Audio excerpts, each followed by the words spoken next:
Welcome to the Healthy Way Podcast with Shahi. I'm your host, Shahi Taruti.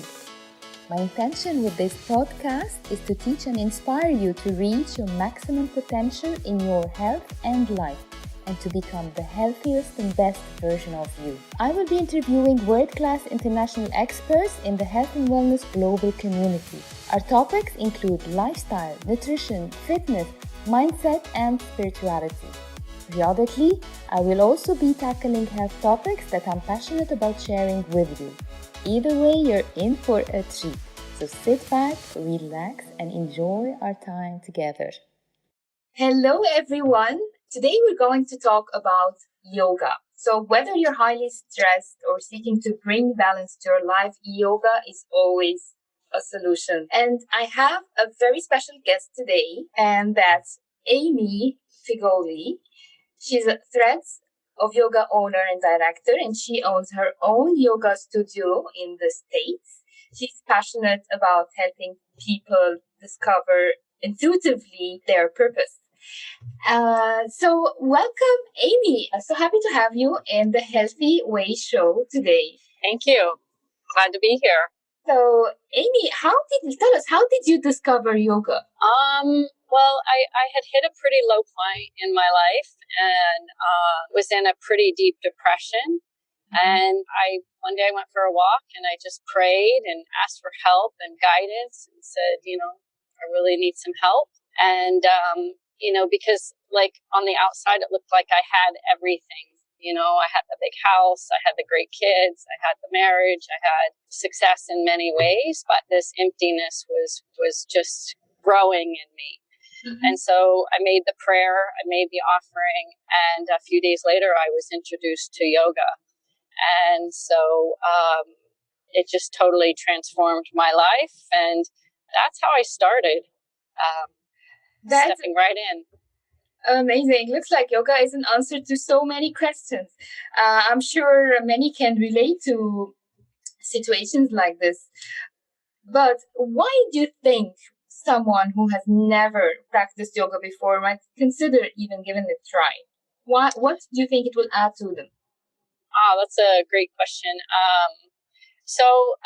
My experience has been that it brought me back into my body. So I was very business oriented, and I really developed, my intellect, but I lost track of my body and the way that it felt, the way that it looked, even though I was a runner. And so I still just was missing something. So I think people that are looking for balance, whether the balance needs is being due to just a high level of stress or balance in overall health and well-eating, this is one vehicle for bringing that balance, because you're working the physical body, you're working the mental body and the spiritual body. Mm-hmm. And then the connection is the breath. And yeah. Excellent. And it does help with stress, right? Yes. Yeah.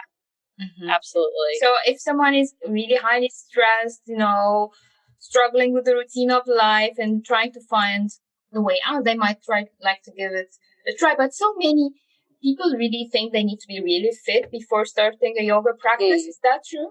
No, I think that's unfortunately one of the great myths is that they need to be fit, they need to be flexible, or they already need to be in shape. And the practice of yoga just really meets you where you are. And it is through the practice that you gain the flexibility, you gain the suppleness, that you gain the transformation of the body and even the mind. And the beauty of the practice is that there's so many ways to enter, mm-hmm. So there's so many different styles. So, really, like a strong... Mm-hmm. Sorry? Yeah, sorry to interrupt you, but there's no limitation to your fitness level, whether your fitness level, your age, your flexibility. You can always start somewhere. You can always start. I've had a number of people enter my class that are 90. I had a gentleman who did his first practice at 92. Wow, that's impressive. Yeah, he was just visiting, and then he was so inspired, in the way that he felt afterwards. that he said, when he goes back home, he's going to find a yoga class that he can attend. So I've had that happen on a number of occasions. Even at 90 years old. So even, into early 90s. Yeah. And it's not, it's like a handful of times I've had people in their 90s, coming to the practice for the first time. So yeah. And then even in my strong practice, my stronger class, which is very dynamic, I have people in their 70s just starting, so yeah, it's just. So you can always start no matter your ages, no matter your fitness level is. Absolutely. That's very encouraging. Yes. So, whenever you hear about yoga, that's everybody know what yoga is, but just look at the yoga schedule and you would read all those different names that you would have no idea what they mean if you are not a yoga specialist. So why don't you tell us today the different types of yoga and what do they mean? Like all those different names. So it depends. Like, I'll just give you an example. Like, if somebody writes to me about attending the class, first I ask them, like, well, what's your interest, So somebody who's looking to work with self-image or their body and just wanting to feel more fit and better, then I would recommend a vinyasa style practice or an ashtanga style practice. So how many types, how many types can we say there are, how many types of yoga? I don't know if we can say how many types because there's, people have taken, the root of yoga and then they've changed it and they've added on. But what we can say is that there are 5 branches. Okay, branches. Okay. Yeah. So the main 5 branches. The main branch that people identify with is Hatha. And underneath the Hatha yoga, that just literally means asana. So that's just the movement. And underneath Hatha, there's just a plethora of varieties, Let's just stick to the headlines of the 5 branches so we don't confuse. Sure. So there's the Hatha yoga, then there's Bhakti yoga, and that's the yoga of chant. And then there is Karma yoga, and that's the yoga to be of service. So, for example, Gandhi practiced Karma yoga to be of service. Then there's Jnana yoga, and Jnana yoga is the wisdom teaching. So you're really working with more in a scholarly way, the Bhagavad Gita, the Upanishads, the Yamas and Niyamas. And then there's Raja yoga. So Raja yoga is the highest form, and that is the meditation practice. Okay. So, many people don't really understand, that there's branches. They just understand like vinyasa or yin. So which one is your favorite? The one you practice? I have to say that it's changed over the past 13 years. So when I started, it was the Hatha yoga. So I needed to enter because I'm a strong type A. I needed to enter through the physical form. So I needed to really work my physical body in order to access the higher mind. And so now I practice the Jnana yoga, which is the wisdom teachings, and Raja, which is the meditation practice. So really those are my forms of practice. So if someone now needs to pick one type or to start yoga and doesn't know where to start, where would you recommend they start from? So I would recommend that most people are going to relate to Hatha. And underneath the umbrella of Hatha are all these variations or threads off of. So if they are looking up, a Hatha yoga class or a gentle yoga practice, or vinyasa, which is very popular, or ashtanga, they're going to find through reading the descriptions, which one resonates with them. And again, everybody needs to enter from a different place. So is a specific type of character or type of personality, would that affect the type of yoga you would choose? Absolutely. Yeah, absolutely. Can you tell us how? Well, again, many people are looking to change their physical body because it's identified with a physicality. So if you're a strong type A, then you're going to need to enter through a very dynamic practice because you need to actually enter the body first through this way. So a strong type A personality would not be able to just start with restorative or yin or a very gentle because they would still be too busy in their mind So, but if you have someone that's entering that just is very aware that they need stress reduction, or their doctor has recommended it, then they would be the type that would look for a restorative practice or a yin yoga or something very subtle that's going to work more at the somatic level, more of the emotional body first, as opposed to the physical body. So if we say that the controlling your breathing technique and really the meditation part of the yoga, is that the simplest way to start maybe practicing, including a yoga practice in your routine? The pranayama practice is the breathing practice. So really, that's not a place that you can start. Again, many people need to start just working in the physical form. Okay. It's more dense. So it needs to be worked out first before they can go into more of the subtle and actually more advanced practices, which is the pranayama practice. And then the meditation practices, you have to train yourself to sit, to just be with what's happening in the mind. And that's, again, coming back to why it's easier to enter from a very physical place to start to calm the mind down. So the Raja Yoga, the meditation practice, that's for a very small percentage of people.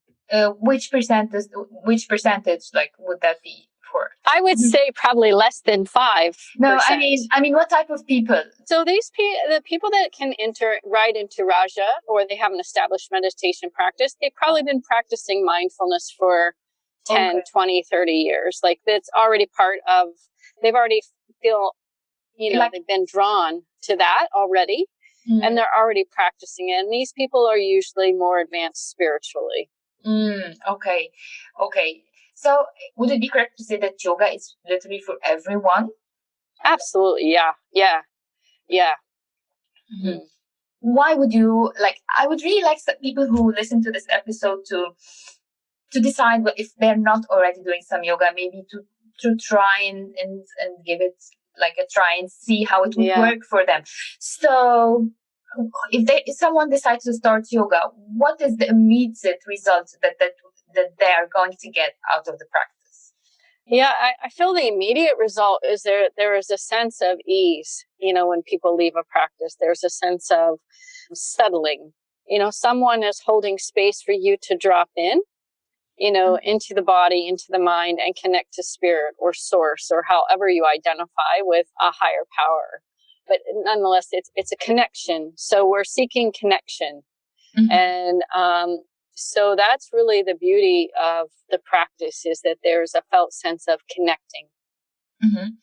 And always it's, the feedback that I receive is that it just was nice to feel connected and to be held, and whether the practice is soft or dynamic. And I feel I like to draw a comparison between yoga practice as a physical activity as opposed to any other type of exercise, like going to the gym or jogging or running.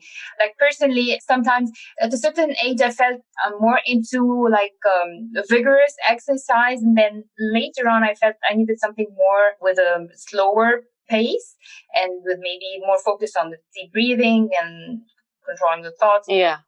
So do you think if you would compare a physical activity like yoga with something like just running or going to the gym or other types of exercise, how would you see are different? That's a good question. I feel as from my personal experience, if you're running a long distance, that can become a form of meditation, right? Where you're working the physical body and the mental body. But, in terms of going to the gym and working out, you're working a aspect of wholeness. It's you're only working one spectrum. It's if you want to lose weight, you can't just, you can change your diet, but you also have to bring movement in to increase the metabolism. So with the yoga practice, in comparison to working out, the yoga practice is reaching the totality. So you're working the physical body, the mental body, and the spiritual body.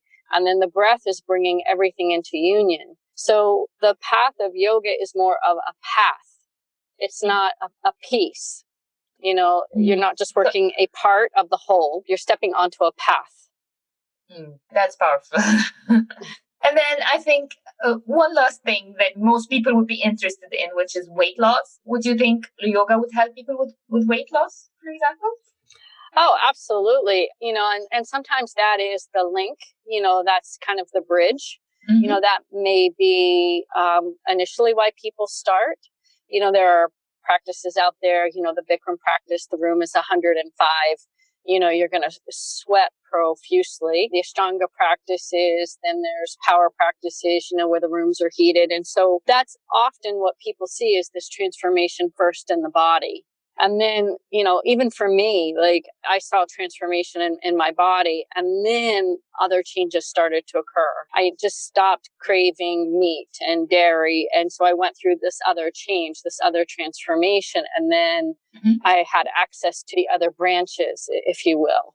So, often people will enter, just trying to change the body. But you're not going to change your body if you're just going to a yin yoga practice. You'll work with the mental body and the spiritual body, but if people are looking for something more. So it's really a holistic way of really, really addressing your body spiritually. Absolutely. Physically as well. That's wonderful.